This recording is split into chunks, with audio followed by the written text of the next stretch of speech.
So like when I was coming up, obviously like right now if you listen to my music now, you seem like there's different. a lot of transformation and there's a lot of maturity in it. and ABCD. Yeah. So every person, you know, they say when I was young I used to do childish things. When I grew up, I put away all childish things. Yeah. So when you're young, you need to do childish things. I'm telling you, you need to. Yeah. Because they never had time. Like, they never got that out of the moment. system. Yes, you need to be a child and be childish while you are a child, and when you're an adult, you need to be an adult. So I think that whole process is very important. Me being reckless with my lyrics and just being on stage, realizing like, oh, my words have so much power that I can't just go there Use and scribble them whatever. anyhow. You know what I mean? So without me experiencing those things, I don't think I would have grown. been the artist that I am now. Yeah. Because it took, like, people telling you things and you experiencing them are two different things. Yeah. That's why they say experience is the best teacher. I had to go through those things.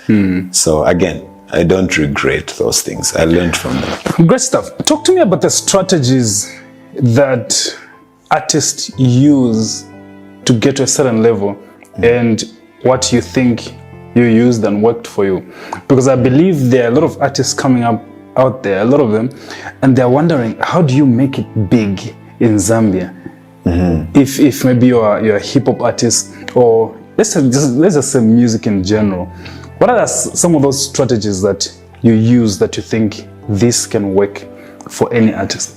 Even when I tell my story, I think it's more on for motivational purposes. Yeah. Not necessarily like this is the blueprint, like, or the formula to this. Yeah. Because quite honestly, any business that involves emotions does not have technicalities like 1 + 1 is equal to 2. Yeah.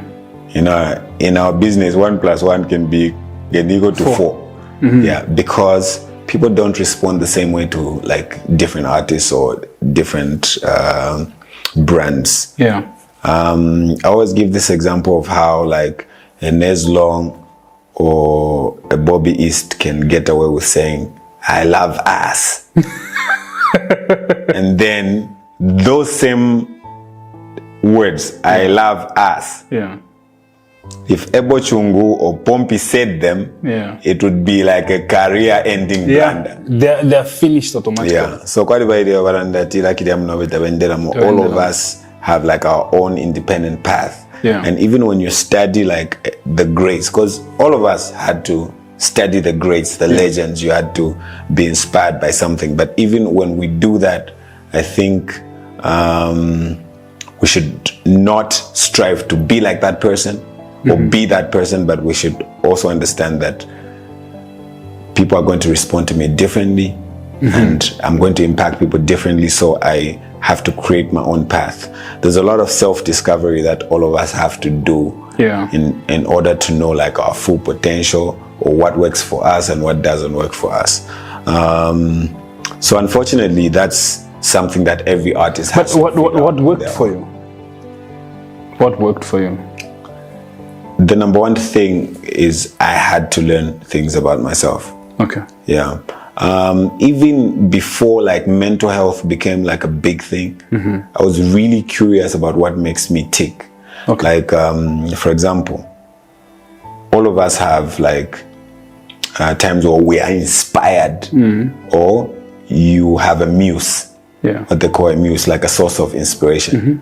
That same thing. It's still got any accident. Today you're inspired, tomorrow, but believe me, you have that one thing that makes you inspired or gets your creative juices flowing. You have to find it. Because once you find it, it's easy for you to be like, oh, today I'm recording a song. I need to be inspired while recording a song. You go to that muse and get the inspiration. Okay. You know, that sort of thing. So I think pretty early in my career, apart from poverty being my number one motivation and inspiration, I had to learn things about myself that made me work better. I had to surround myself with people who were chasing the same dream. Yeah. You know what I mean? Because it gets lonely out there, you know what I mean? And it's a long, rough road. It's always better and it's always cushioned when you're chasing this dream with your friends or peers who are also chasing something similar.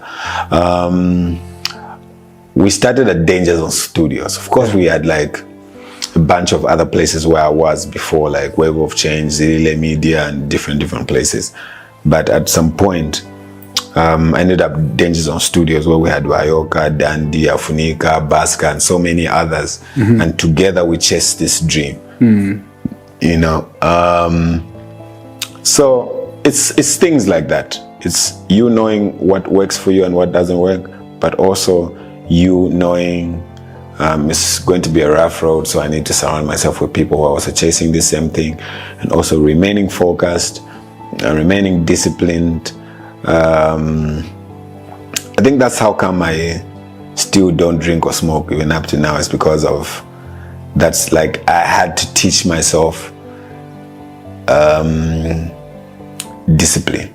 Does that mean you've never drunk or smoked? On your birthday, I'll take a shot for you even today.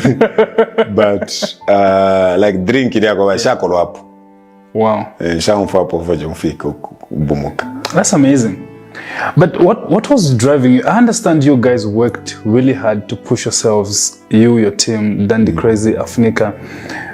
What was the force behind that drive that pushed you so much that you were in a quest to bring your music from the Copper Belt to spread it all over the country?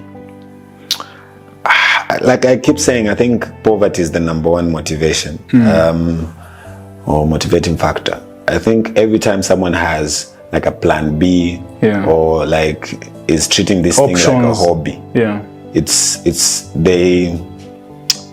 they always give this half-baked effort. Yeah.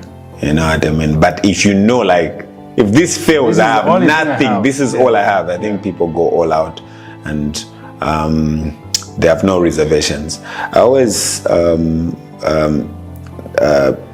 bring up this Shefi song.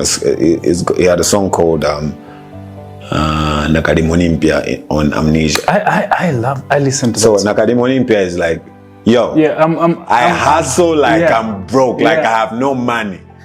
Now that same mentality, I think if we can be in a place where we hustle like our life depends on it.